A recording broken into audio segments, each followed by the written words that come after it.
The reflective index of a material of a prism is under root 2 and the angle of prism is 30 degree. Okay, so let's see what reflective index is. So reflective index is nothing but it is a measure of blending of light ray when it passes from one medium to another.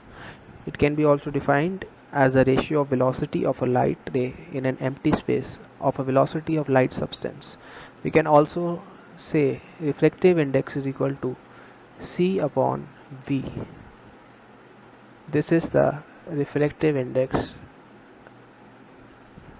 of general. So it is saying reflective index of a prism. Let's say this is a prism.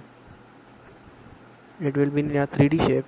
Let's just say it is a prism and it has a reflective index of under root 2 and the angular angle of prism is 30 degree and this angle is 30 degree. One of the two reflecting surfaces of the prism is made a mirror inwards by a silver coating.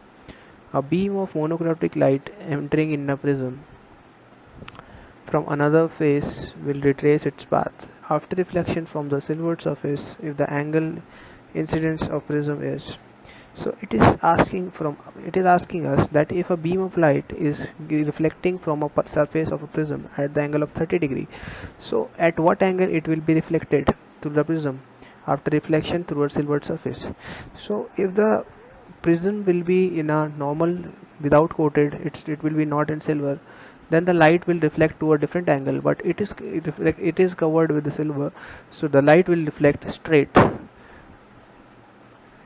like this and it will bend to a certain angle, that is 45 degree.